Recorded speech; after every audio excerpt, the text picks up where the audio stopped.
Kenapa kok jurusan keperawatan itu jadi primadonanya perempuan gitu? Banyak perempuan yang ngambil jurusan keperawatan gitu. Kenapa sih? Atau mungkin pengen pengen ketemu sama idamanmu atau gimana?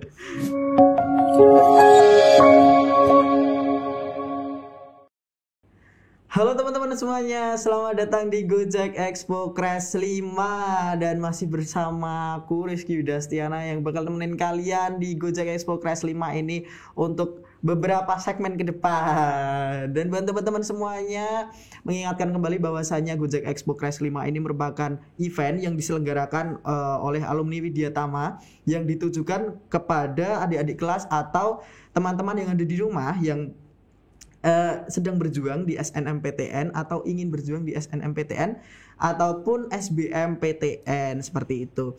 Dan mengingatkan kembali bahwasanya di Gojek Expo Crash 5 ini terdapat beberapa rangkaian, di antaranya ada gubuk yang sudah terlaksana pada tanggal 18 sampai 27 November kemarin, dan sudah pendonasian buku-bukunya pada tanggal 5 Desember 2021 kemarin. Dan selanjutnya ada konten-konten menarik di Instagram @gojekexpo dan juga virtual expo kampus melalui Arstep yang bisa kalian lihat. Ada info-infonya nanti, dan juga ada special podcast. Dan di special podcast kali ini kita sudah kedatangan narasumber yang keren sekali, yaitu ada siapa nih? Halo, perkenalkan aku Trio Yohanita dari sini aja. Dari sini aja. Ya, aku tanggal lahirnya di sini aja di Gunung Kidul, 27 Januari 2002, dan sekarang tempat tinggalnya di Siono Playan. Di Siono Playan. Selanjutnya ada siapa? Oke, halo semuanya, kenalin nama aku Anissa Nuzulia Zahra, biasanya dipanggil Nuzul. Tempat tinggalnya di Saptosari. Nah, sekarang kuliah di PSIK FKUP semester 3. Oke, semester 3. Oke, teman-teman semuanya, tadi kita sudah berkenalan dengan dua narasumber hebat kita ya. Tadi ada Mbak Trio Solo dan Duo. Dan juga ada Nuzul Daratista ya. Oh, bukan ya? Bukan. Tapi biar kita enak nih bicaranya, biar kita bincang-bincangnya enak, alangkah lebih baiknya kita lepas masker terlebih dahulu ya kan. Oke, nah gini kan enak ya, kita lepas masker. Nah, sebelumnya nih, aku pengen berbincang-bincang dulu nih kesibukannya dari masing-masing narasumber, dari Mbak Trio sama Mbak Nuzul apa nih? Oke, mungkin aku dulu ya. Kalau kesibukannya akhir-akhir ini udah nggak terlalu sibuk karena baru aja selesai UAS, jadi paling nunggu dosen rilis nilai kayak gitu. Terus kalau misalnya ada remedi ya ikut remedi. Terus paling ikut kegiatan organisasi di fakultas sama jurusan aja sih kalau aku. Organisasi ikut apa? Kalau aku ikut hima. Ikut hima. Oke. Kalau Mbak Trio sendiri? Kalau aku karena sekarang liburan ya, jadi cuma di rumah.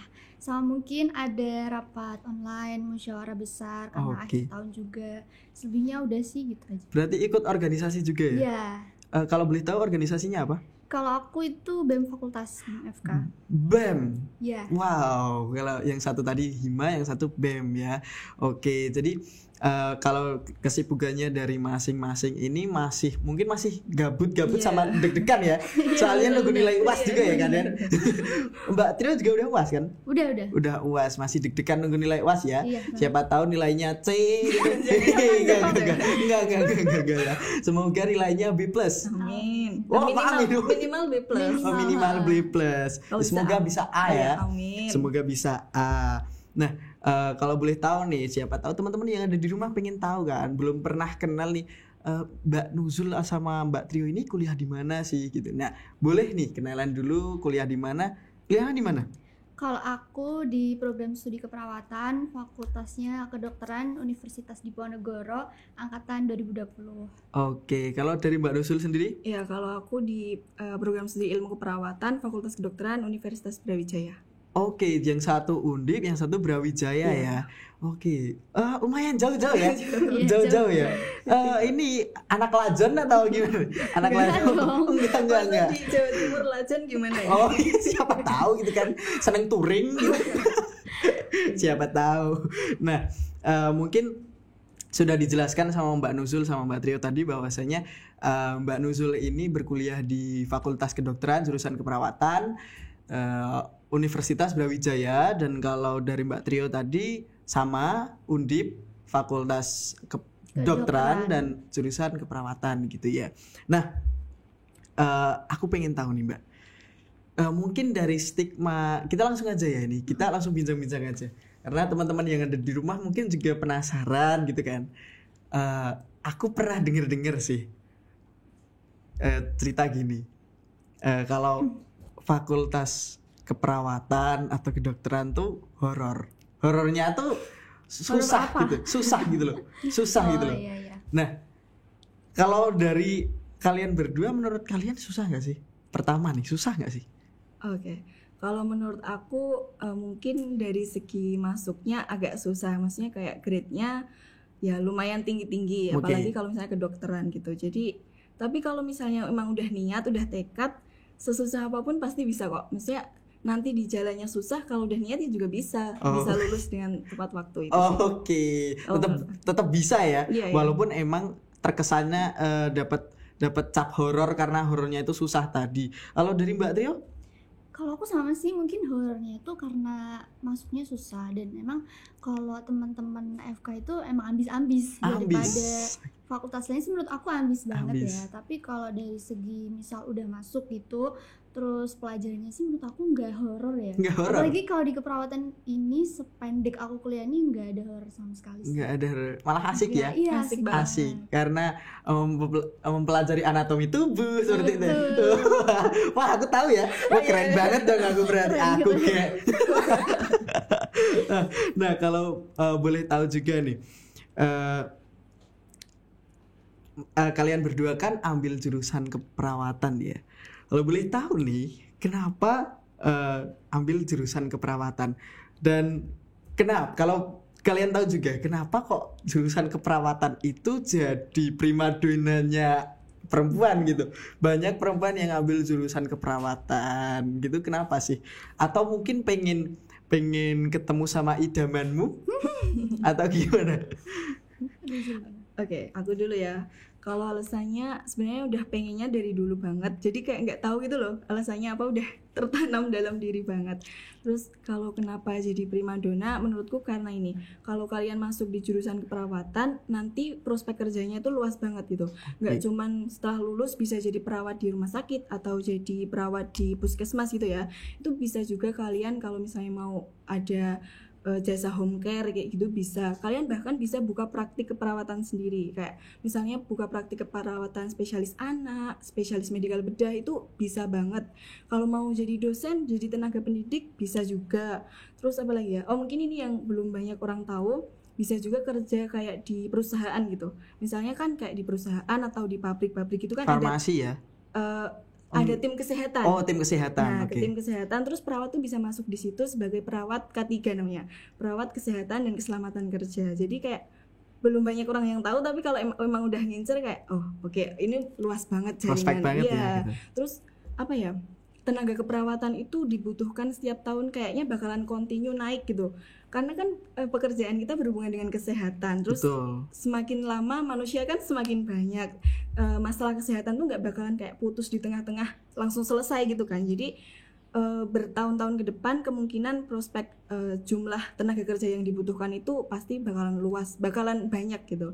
Jadi kayak lebih aman nggak sih kalau misalnya ngambil keperawatan kayak gitu. Terus sama ini juga pas masa pandemi ini branding keperawatan tuh naik banget. Iya, betul. Kan kayak perawat itu ternyata nggak cuma sekedar asisten dosen asisten dokter. Ya, kayak gitu. Nah, ternyata perawat tuh punya tugas sendiri yang nggak kalah hebatnya sama dokter gitu. Jadi kayak masyarakat udah pada tahu, hebat banget, aku pengen juga kayak gitu. Kayak gitu sih.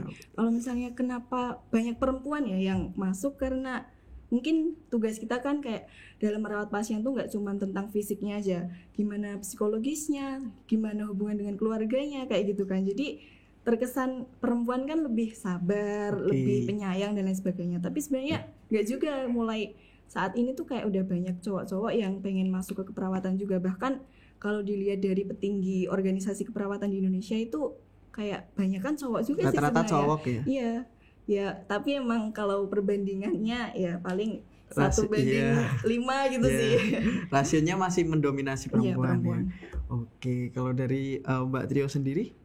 Kalau dari aku, kenapa jadi primadona aku kurang tahu ya, karena aku sendiri sebenarnya tidak primadonakan keperawatan. Karena awalnya itu kalau aku dari orang tua, kalau kakak aku juga keperawatan, terus dari orang tua juga pengen banget jadi perawat gitu. Nah, menurutku kenapa jadi primadona, atau mungkin dari selama aku kuliah ini apa yang aku lihat dari keperawatan itu benefitnya sih, karena selain prospek kerjanya yang tadi udah dijelasin sama Nuzul juga, di keperawatan itu kan kita dapat ilmu yang mana ilmu kesehatan, dan kesehatan itu kan milik semua orang gitu kan. Betul. Nah, berarti pas kita dapat ilmu ini, kita tuh nggak cuma bisa pakai buat kerja, tapi kita juga bisa pakai untuk kehidupan sendiri, ngerawat orang tua, ngasih tahu teman-teman untuk ya menjadi agen perubahan, lebih bermanfaat untuk lingkungan sosial ya. Iya, kayak meningkatkan kualitas hidup juga kayak gitu.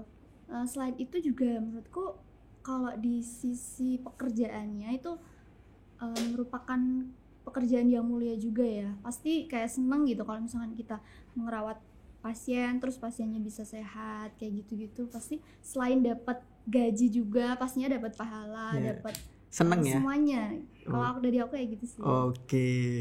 Nah, itu dia teman-teman. Tadi juga sudah dijelaskan sama Mbak Nuzul Daratista.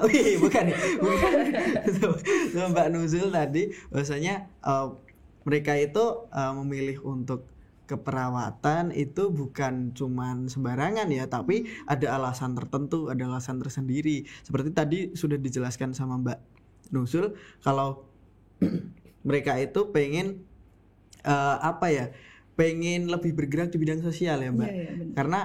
Karena pekerjaan mulia juga ya. Tadi kenapa jadi primadona juga karena mungkin tadi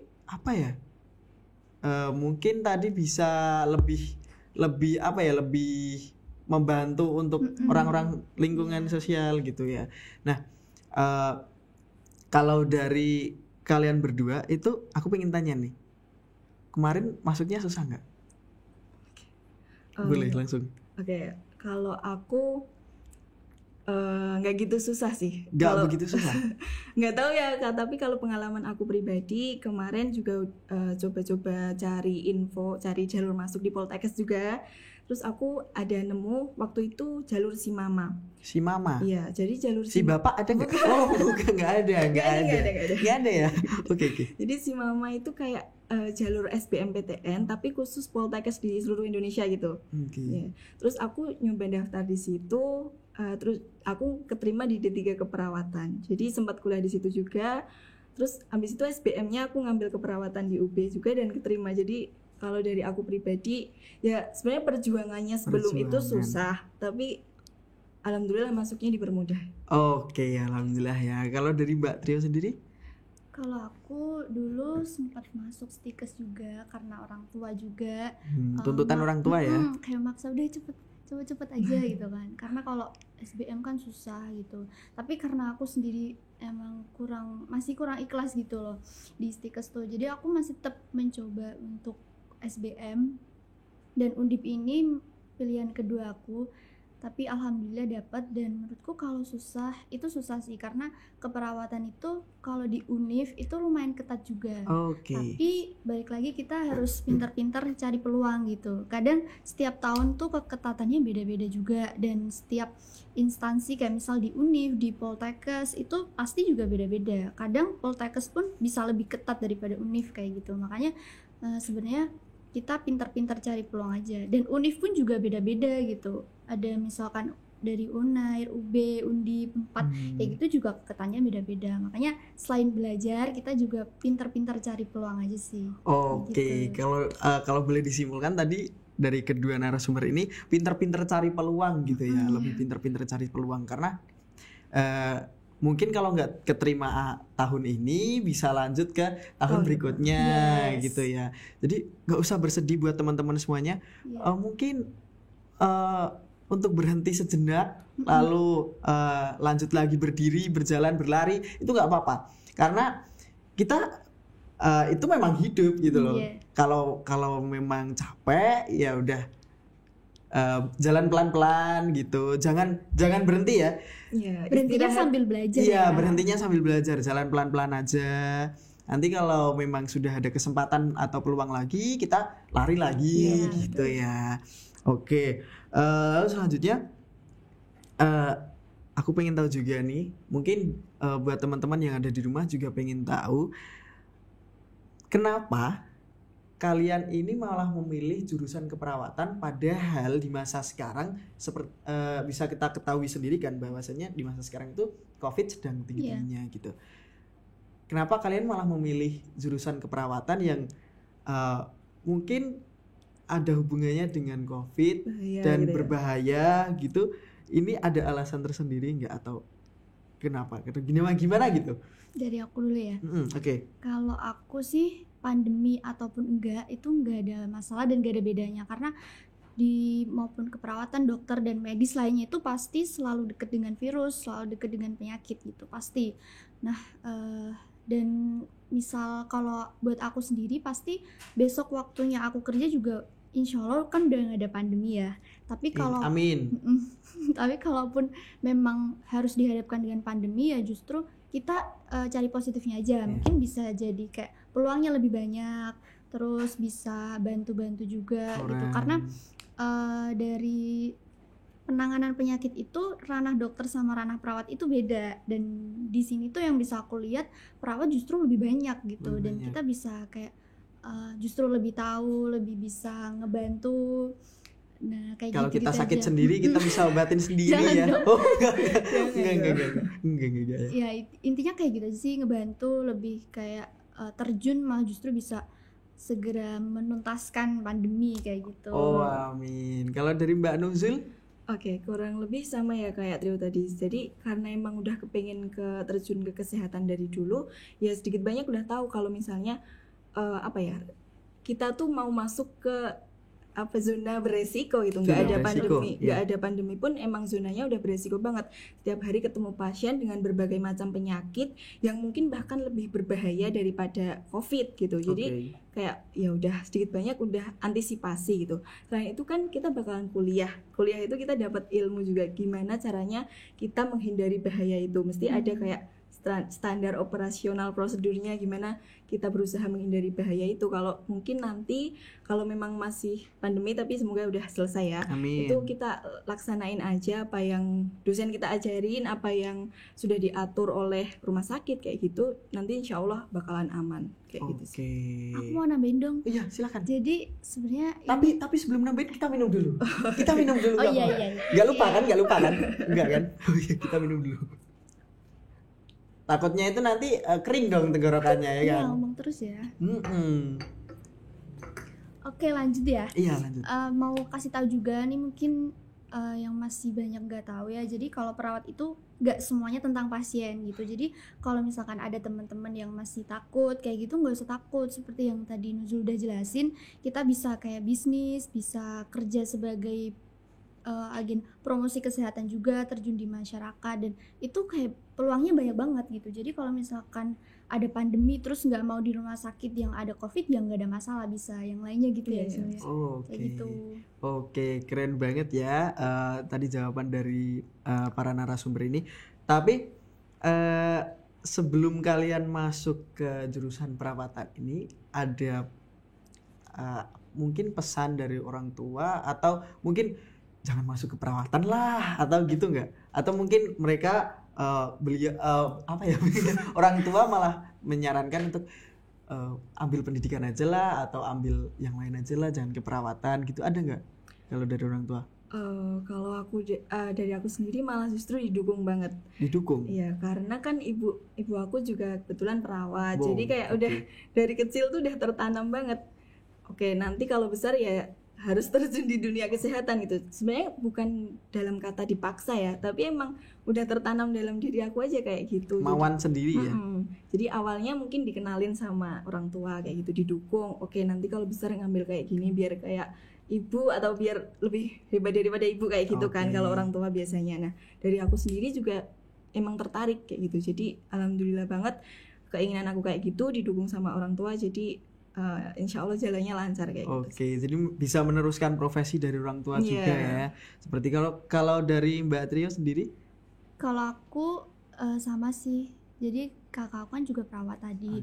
Dan kalau orang tua itu biasanya mikirnya ke prospek kerja ya, dan benefit gitu. Dan sedangkan keperawatan ini prospek kerjanya sangat besar dan benefitnya pun juga banyak. Jadi kita kayak nanti bisa ngerawat orang tua. Mikirnya tuh orang tua tuh ke situ. Nah aku emang setengahnya dipaksa sih. Dari awalnya yang aku benar-benar gak suka keperawatan, akhirnya aku masuk dan sampai sependek kuliah ini aku bisa menikmati.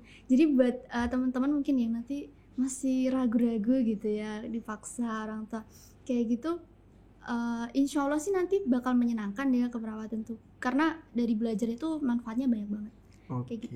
Karena kalau dari Mbak Trio sendiri emang sudah ada sedikit ada minat dari keperawatan juga ya mungkin? Dikit ya. Iya, oke. Kalau dari Mbak Trio sama Mbak Nuzul tadi juga sudah dijelaskan kalau ya mungkin kalau dari Mbak Trio ada paksaan sedikit ya, dan tapi setelah dipaksa seiring berjalannya waktu enjoy seperti itu. Kalau dari Mbak Nuzul itu tadi ingin meneruskan profesi orang tua juga ya. Oke. Nah tadi kan juga Mbak Trio sama Mbak Nuzul sudah menjelaskan bahwasannya Mbak Nuzul ini di Brawijaya, Mbak Trio ada di Undip. Aku pengen tanya Mbak biaya hidup. Nah ini yang paling penting, karena mungkin teman-teman yang ada di rumah ini juga mungkin bertanya-tanya gitu ya kan. Wah biaya hidupnya berapa ya kalau aku kuliah di sana, kira-kira uang sakuku cukup gak ya gitu. Nah mungkin bisa dari yang paling jauh sendiri, yang mana nih? Jawa Timur kayaknya. Oh ke Jawa Timur ya. Nah kira-kira biaya hidup untuk makan berapa nih di sana? Kalau dari pengalaman aku kemarin, Malang tuh nggak mahal, maksudnya sama banget kayak Jogja, mirip banget. Kayak paling 10.000 bisa deh makan. Bisa ya? Ya sekali makan 10.000 bisa. Terus dari segi kos juga nggak terlalu beda sama Jogja, sekitar ya 500-600 itu udah dapat yang enak kayak gitu. Mungkin dari segi biaya hidup santuy aja karena ya, di sana sama banget kayak Jogja. Terus nggak terlalu kotanya tuh bukan kayak yang kota metropolitan banget gitu loh, kayak masih santuy sama kayak Jogja gitu. Terus kalau misalnya dari UKT juga nggak sih? Boleh kalau mau, boleh. Kalau dari UKT di UP itu ya sama lah kayak universitas lain, ada sistem UKT tapi cenderung sedikit lebih mahal.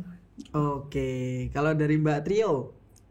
Kalau di Undip itu kan masuknya di Tembalang ya, jadi itu kawasannya tuh masih kota Semarang, tapi yang naik gitu. Jadi kalau misalnya mau di kota banget tuh harus turun lagi kita. Nah, kalau di kawasan Undip itu menurut aku masih kota banget juga. Tapi kalau misalkan mau cari makan juga banyak di sana, kayak banyak burjonan. Kalau mau murah-murah, terus warung-warung juga banyak sih, cuman mungkin agak beda ya sama di Jogja, karena untuk menemui kayak tukang sayur, terus ibu-ibu yang dagang makan pagi-pagi itu kalau di sekitaran kos aku itu emang agak susah kayak gitu. Tapi agak mahal nggak atau? Enggak sih, enggak.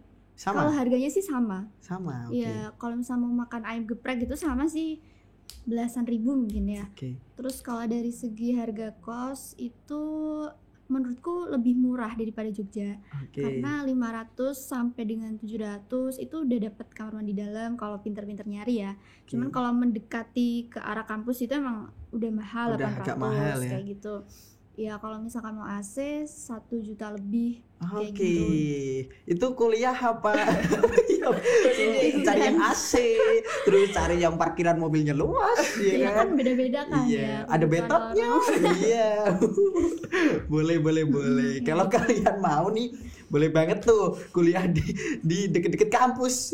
Biar kalian mungkin dapatnya agak mahal, atau mungkin kalian lagi bingung ngabisin duit ya kan, boleh banget tuh kuliah deket cari kos deket kampus. Nah tapi kalau dari kesimpulan ini berarti untuk biaya hidup sendiri itu tergolong sama ya, tergolong sama kayak Jogja ya. Mungkin bisa dibilang murah ya. Iya. Oke, keren. Tapi kalau dari biaya hidup itu kan tadi kayak makan gitu kan, belum itu kayak sama teman-teman nongki gitu ya, nongki santuy gitu ya, ngopi gitu ya, ngopi gitu ya. Nah mungkin kalau dari kalian itu teman-temannya juga agak mahal-mahal nggak, atau nongkinya itu agak mahal-mahal nggak kira-kira? Siapa tahu teman-teman di rumah ada yang pengen kuliah tuh cuma nongki gitu kan, ya kan, cuma nongki atau cuma pengen cari relasi gitu. Nah kira-kira agak mahal nggak kalau nongki? Kalau dari teman-teman aku sendiri kaum hemat. Jadi kalau misalnya nongki masih tetap nongki tapi cari yang murah gitu. Di sana tuh di Malang banyak banget. Kalau cari yang murah banyak juga, kalau kamu mau cari yang mahal banyak. Jadi banyak pilihannya, tergantung kita aja. Kita mau cari temen yang mahal, maksudnya cari temen yang hedon gitu. Tempatnya ada. Kalau mau cari temen yang hemat, terus nanti kalau mau kopinya juga, maksudnya toko kopinya banyak banget yang murah gitu. Kalau dari Mbak Trio? Sama sih, yang murah sama yang mahal itu pasti ada semua. Kalau mau nongki ya tergantung temennya. Iya betul. Iya tergantung temen aja sih. Kalau aku memang teman-teman yang sama kayak aku. Jadi kalau diajak boros ya jangan mau. Gitu.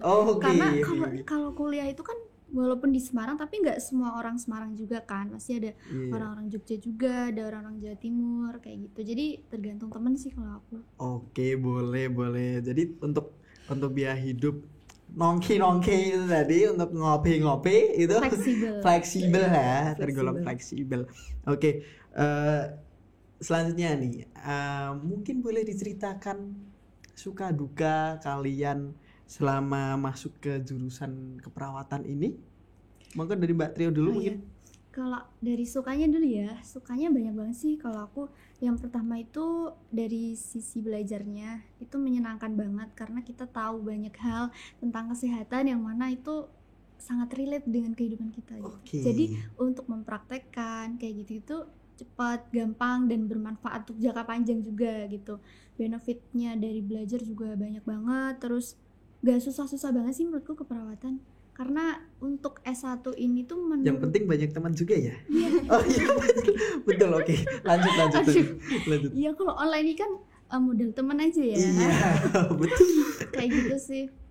Terus dukanya itu mungkin agak challenging di prakteknya.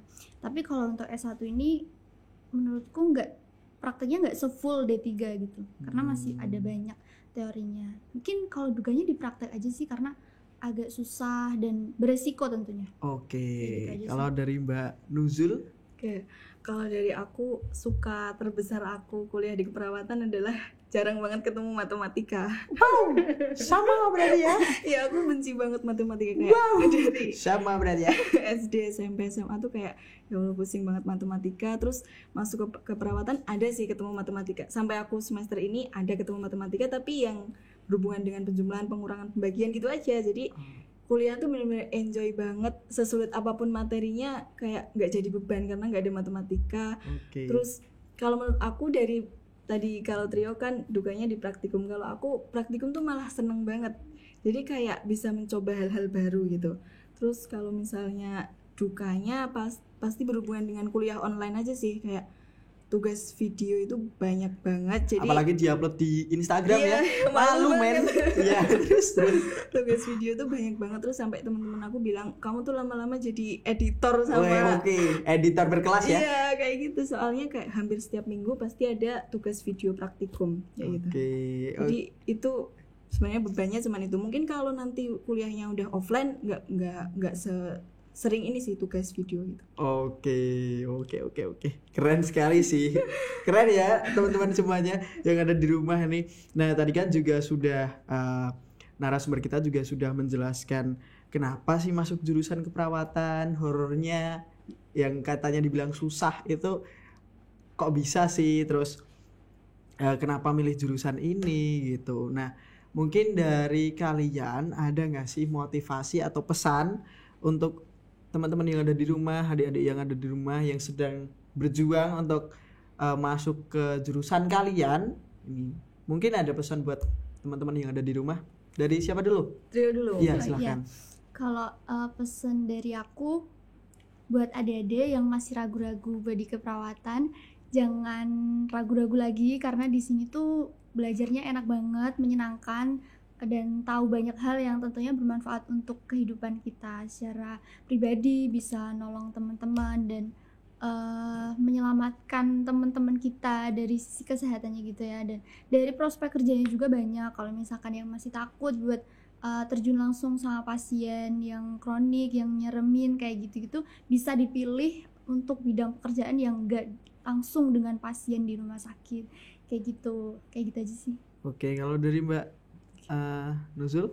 Oke, kalau dari aku buat adik-adik pejuang perguruan tinggi tahun 2022 atau mungkin yang masih kelas 11 atau kelas 10 juga, semangat buat belajarnya. Kalau kalian pengen masuk ke keperawatan, jangan ragu-ragu lagi, dimantapkan tekadnya, karena kalau misalnya kalian udah yakin, nggak usah banyak mikirin susah masuknya, susah di perjalanannya, atau bahkan susah lulusnya. Nggak usah mikirin itu, karena kalau emang udah bertekad pasti bakalan dipermudah. Terus semoga dilancarkan di ujiannya dan bisa keterima di perguruan tinggi impian kalian. Oke, amin. Nah, itu dia pesan kesan dari kedua narasumber kita, dan sayang sekali tapi ini waktu kita sudah habis, teman-teman semuanya yang ada di rumah, dan Mbak Trio dan juga Mbak Nuzul. Jadi tadi juga sudah dijelaskan oleh Mbak Trio dan juga Mbak Nuzul bahwasanya masuk ke perawatan itu enak kok gitu ya, asik gitu ya, karena kita bisa membantu orang lain, prospek kerjanya luas, terus kita itu bisa jadi apa aja di situ, kita bisa memilih profesi di situ gitu. Dan untuk teman-teman semuanya yang mungkin pengen tanya-tanya lebih di jurusan keperawatan, mungkin bisa nanti PC Mbak Trio ataupun Mbak Nuzul Daratista dan juga Trio Solo Duo ya. Oke, terima kasih untuk teman-teman semuanya. Semoga teman-teman semuanya dipermudah untuk ujian masuk jurusan yang kalian pengenin. Dan saya Rizky Yudastiana. See you.